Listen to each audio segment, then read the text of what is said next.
হে মুসলিম উম্মাহ, তোমরা কি এখনো ঘুমিয়ে আছো? তোমরা কি এখনো ঘুমিয়ে থাকবে? তোমাদের ভাইদের রক্তে আজ পৃথিবীর মাটি রঞ্জিত, তবুও তোমরা নীরব। তোমাদের বোনদের সম্ভ্রম লুণ্ঠিত, তবুও তোমরা নিশ্চুপ। তোমাদের শিশুরা আগুনে পুড়ে ছাই হয়ে যাচ্ছে, তবুও তোমরা নির্বিকার হয়ে থাকবে।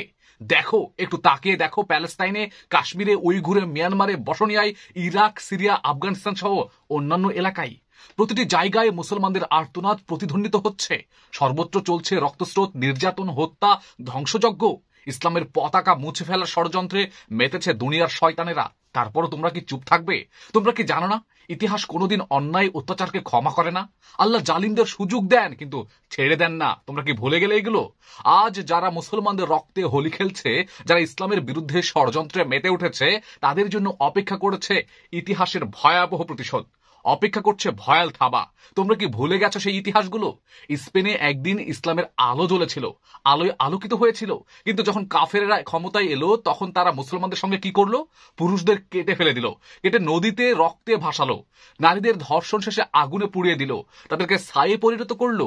হাজার হাজার মুসলমানকে জীবন্ত চামড়া সিলে নিয়ে তাদেরকে হত্যা করে ফেললো। মসজিদগুলো গির্জায় রূপান্তরে করে ঢাকঢোল পেটানো শুরু করলো।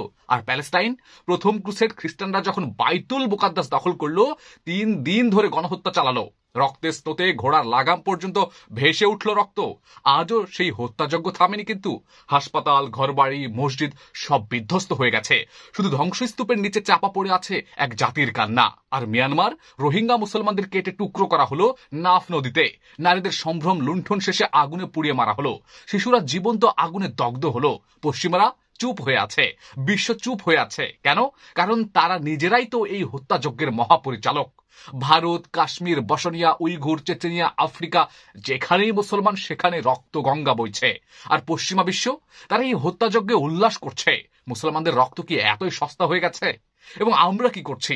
আমরা বিভক্ত হয়ে পড়েছি, অনৈক্য জাতিতে পরিণত হয়েছি, জাতীয়তাবাদের মোহে অন্ধ হয়ে গেছি, দুনিয়ার লোভে নিজের ঈমান বিকিয়ে দিয়েছি।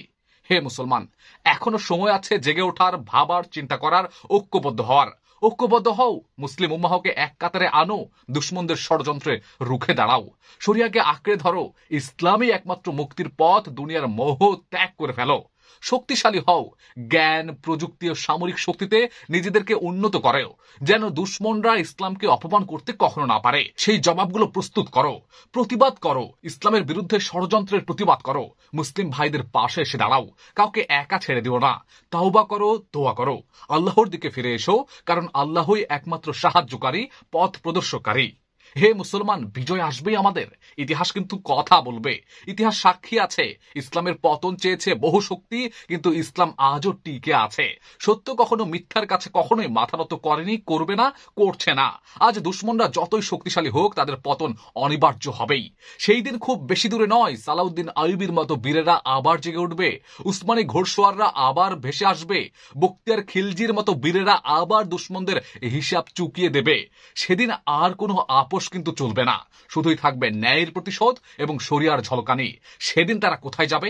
মহান আল্লাহ তাআলা বলছেন, তোমরা যদি আল্লাহর দিনকে সাহায্য করো, তবে আল্লাহ তোমাদের সাহায্য করবেন এবং তোমাদের পদচিহ্ন মজবুত করবেন। সূরা মুহাম্মাদের সেই আয়াতগুলো কি আমাদের মনে নেই?